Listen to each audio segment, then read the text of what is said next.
es verdad que si eres self-employed o trabajador independiente, no vas a poder calificar o es casi imposible calificar para un préstamo hipotecario. Hoy vamos a aclarar este mito y vamos a aclarar otras dudas que tienen las personas que nos ven y nos escuchan con respecto a ser trabajador independiente y no poder calificar para un préstamo hipotecario.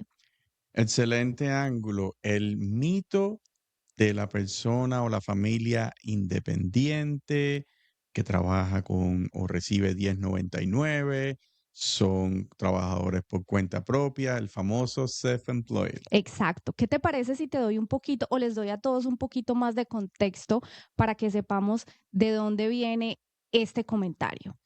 En realidad, la mayoría de familias están divididas en dos.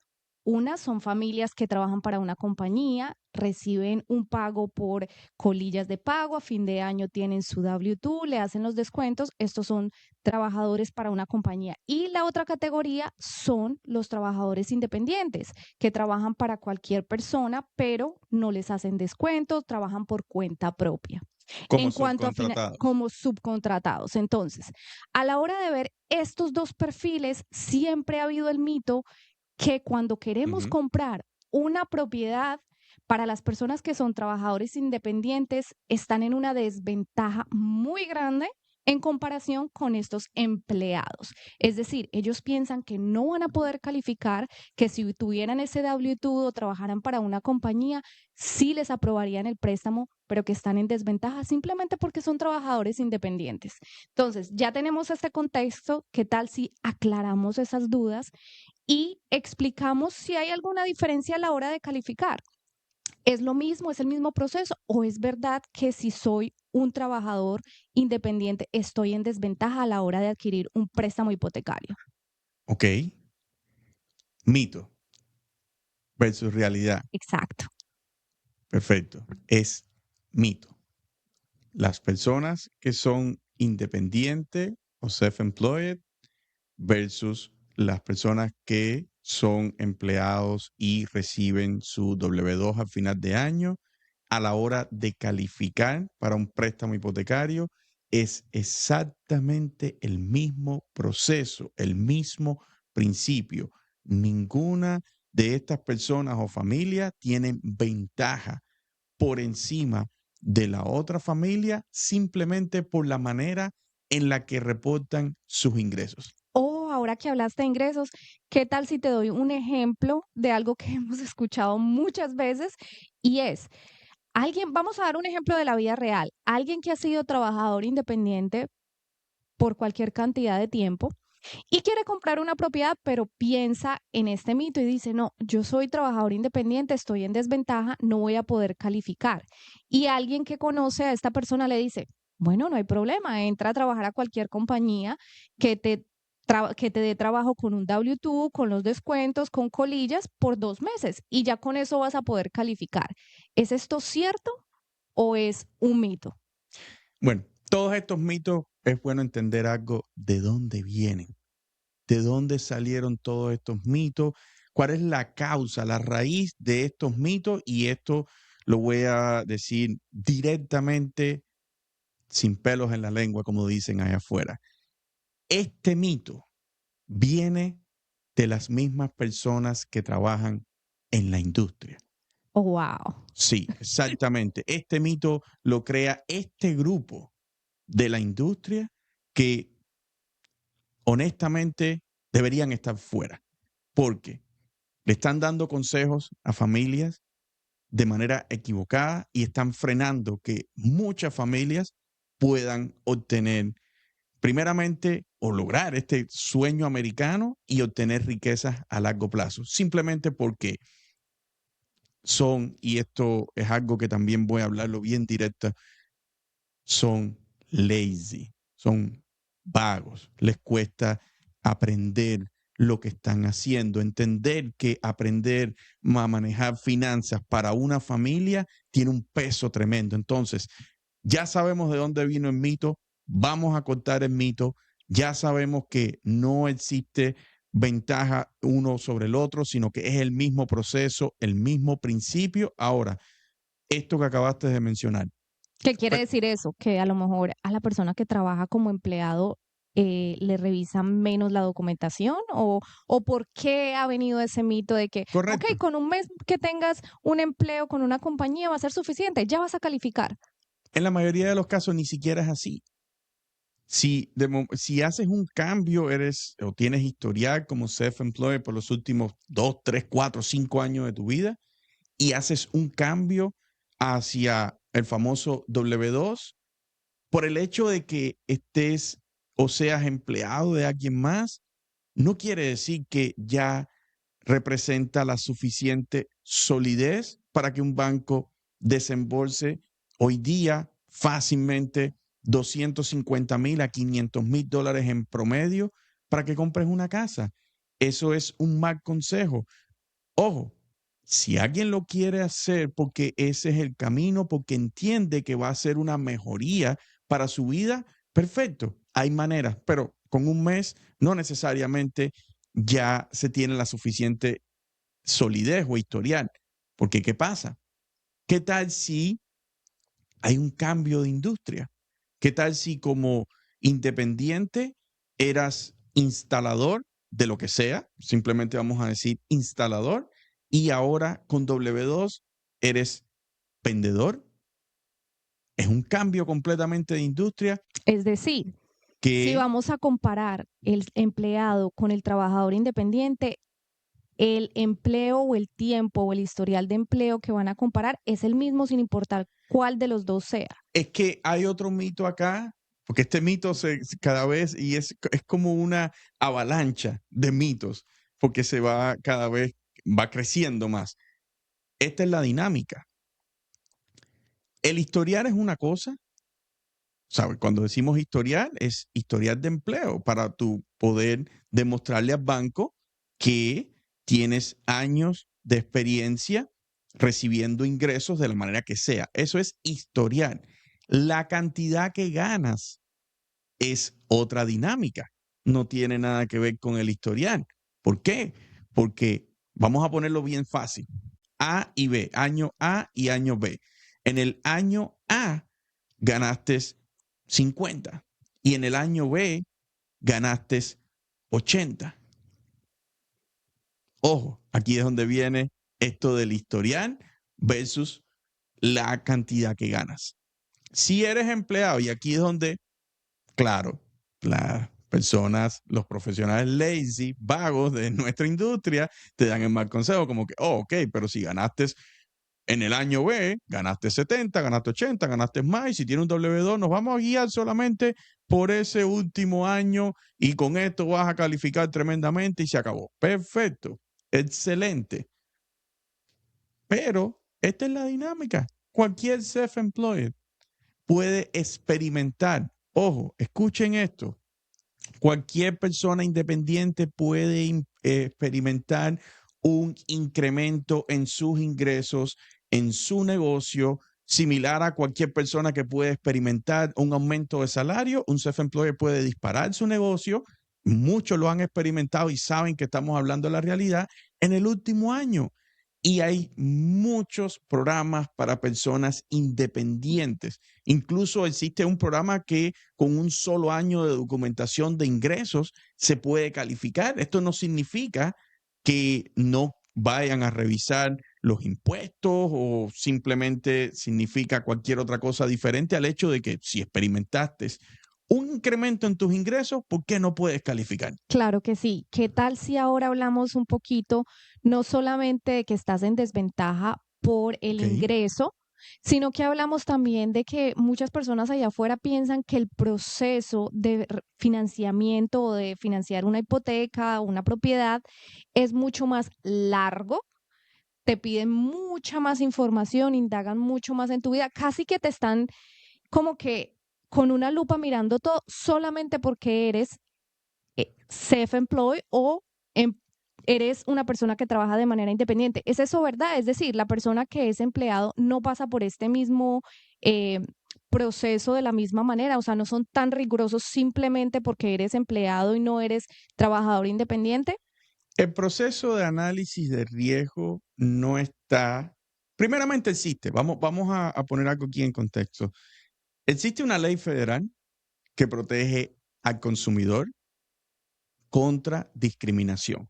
Perfecto, a ese punto quería llegar. Es decir, no puede haber diferencia entre una persona que es trabajador independiente a una persona que es empleado simplemente porque esa es la forma en la que gana su dinero y trabaja. Exactamente, el proceso no es más estricto con uno versus el otro, no es real. Eso nuevamente es el equipo de financiamiento con el que están trabajando, que en su mayoría no tienen ni idea de cómo leer un tax return, y lo siento mucho, pero esa es la realidad.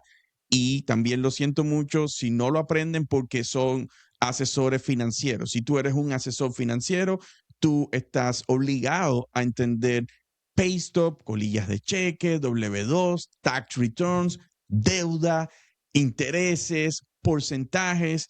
Es cómo funciona. Estás trabajando en el sector bancario, estás trabajando incluso en el lending environment o este ecosistema de financiamiento hipotecario más avanzado del mundo. Entonces, es necesario entender que manejar deuda para una familia requiere entendimiento de todo esto que hemos mencionado, que son factores financieros que influyen tremendamente en la vida de cualquier familia. Entonces, el sistema no es más riguroso, el sistema es idéntico. Y voy a poner un ejemplo de la vida real. Perfecto, eso es lo que más nos gusta porque esos ejemplos de la vida real son con los que muchos de nosotros nos sentimos identificados o conocemos a alguien que pasó por ahí o estuvo en esa misma situación. Excelente.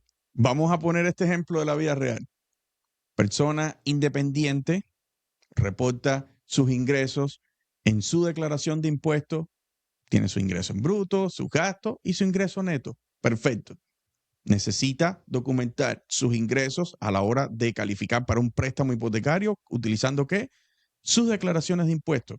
Llámale 1 año o 2 años. Necesitamos un documento para mostrar los ingresos. Ahora, ya tenemos esta persona, ¿verdad? Ahora vamos a la próxima persona.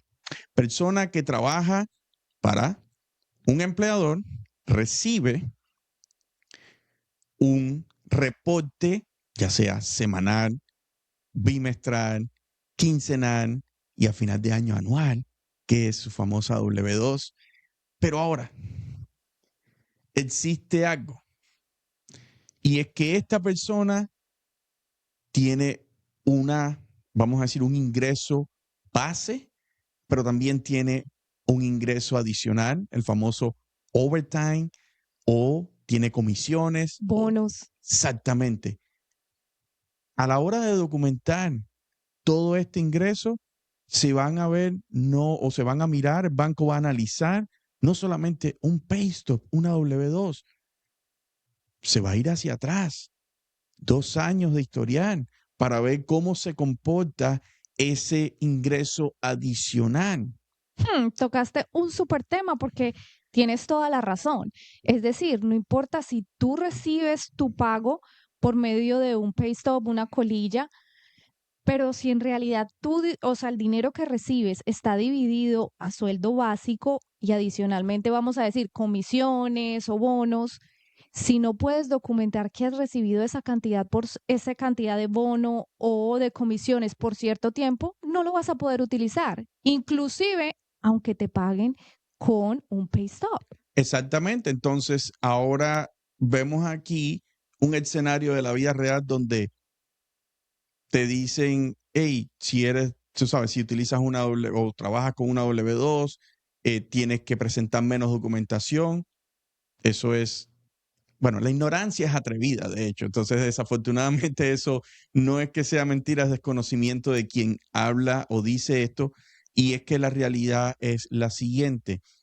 En este escenario donde tenemos a esta persona que ni siquiera tiene una compañía, que damos que reporta, este independiente que no tiene una compañía, que reporta sus ingresos en su declaración de impuestos personal, como cualquier, vamos a decir, familia que es independiente o subcontratado, versus esta otra persona que tiene todos estos, vamos a decir, canales extra de ingresos dentro de su propio empleo. Siendo realista, por lo que acabamos de decir ahora mismo, esta otra familia que tiene overtime, bonus o lo que sea, tiene que presentar honestamente mucha más documentación que este que tiene un solo sabor. Lo tenía en los taxes solamente, no tiene compañía, etcétera. Ahora tiene una compañía, tiene 2 declaraciones de impuestos, tan simple como eso. Con esto, y es bueno entender esto, mis amigos, el hecho de que, vamos a decir, una familia gane W2 o lo que sea, nosotros no nos estamos inclinando aquí a decir, oh, tú tienes, o tu vida va a ser más difícil por tener overtime y tener bonos y todo por el estilo, sino que queremos que muchas familias que están allá afuera, que simplemente están recibiendo información incorrecta, no eviten, ¿sabes? Que tengan que evitar comprar una propiedad porque simplemente piensan que es más difícil. El proceso nuevamente está diseñado para ser estándar, para ser paralelo, sin importar cuál sea vamos a llamarle, la manera en la que generas ingresos. La única manera que no se puede tomar en cuenta por esto de que les conversé, que hay una ley federal que prohíbe discriminación, entre los factores que prohíbe discriminación, uno de ellos es ingresos, la manera que se obtienen los ingresos, pero la única manera que no se va a poder documentar o hacer es la manera ilegal, tan fácil como eso. O sea, no hay, y hoy en día, porque hay situaciones que podemos crear o pensar ilegal, y ahora hay una curiosidad aquí, hay ciertos bancos que hoy en día están trabajando con ingreso que para dispensarios de, por ejemplo, marihuana, medicinal, etcétera. Y esto lo menciono porque en ciertos estados es ilegal, en otros no es ilegal. Este es un tema bastante complejo. No pongamos nada aquí, vamos a decir, en piedra, ni decir que se hace de una manera u otra. Es simplemente ejemplos que existen para que entendamos que al final del día no es más difícil, es el mismo principio, es exactamente lo mismo. Si ganas dinero, tienes crédito y tienes ahorro, puedes comprar una propiedad porque el proceso de análisis es el mismo. Perfecto. ¿Y qué tal si para cerrar Sí. este tema con broche de oro cerramos el último mito o uno de los últimos mitos con respecto al trabajador por cuenta propia? Existe ese mito que a la hora de calificar para un préstamo hipotecario, el hecho de que tú seas trabajador independiente te va a traer costos adicionales o probablemente el interés va a ser más costoso o va a haber alguna póliza que tengo que tener adicional. ¿Es esto verdad o es un mito? Esto es un mito completamente y ojo. Si me estás escuchando ahora mismo y estás pensando, oh, pero hay préstamos que tienen intereses más altos porque utilizan los bank statements o cualquier cosa de esta, eso no necesariamente está ligado al hecho de que alguien sea independiente. Claro, el préstamo, por ejemplo, con los bank statements aplica únicamente a las personas que son independientes porque es uno de los tantos programas que hay, pero les prometo que eso está basado simplemente en análisis de riesgo. Mientras menos documentación estándar, que tenemos que entender esto, hay documentación estándar y documentación alternativa, es como le llaman los bancos. ¿Alternativa cuál es? Ok, lo estándar simplemente es declaraciones de impuestos, colillitas de cheque, los famosos pay stubs y las W2. Cualquier cosa que se va de la documentación estándar puede crear un layer, una capa extra de riesgo donde el interés puede ser más alto. En otras palabras, el self-employed puede tener un interés un poco más alto si no utiliza las declaraciones de impuestos y utilizan solamente los depósitos que tiene la compañía. Perfecto. La persona que trabaja con W2 puede hacer un préstamo sin necesidad de presentar ingresos ninguno. Existe ese programa allá afuera y por supuesto es más costoso. Entonces, vemos aquí que el costo no está específicamente ligado a el tipo de ingreso, sino a la documentación que tiene el banco para poder comprobar esos ingresos. Perfecto, eso quiere decir que si comparamos a una persona que es un empleado versus alguien que es un trabajador independiente, que están dando la misma documentación, es decir, la documentación estándar, cada uno en su categoría, los costos van a ser iguales. Los costos deberían simplemente ser iguales porque el análisis de riesgo nuevamente no está diseñado para castigar a alguien que gane dinero de una manera y lo reporte de una manera u otra. No es posible, no es real. Lo que hay es una capa adicional de costos porque este análisis se va, como bien dijiste, de lo estándar. Perfecto, entonces ya saben, si eres trabajador independiente, self-employed, trabajas por cuenta propia y estabas pensando que era mucho más difícil calificar para un préstamo hipotecario, es solamente un mito, así que te recomendamos que le preguntes al lender. ¿Y cómo puedes hacer eso? Puedes conectar con nosotros Claro que sí. en preguntaleallender.com. Eso es preguntaleallender.com. Nosotros somos Herbert y Johanna y esto es Pregúntale al Lender.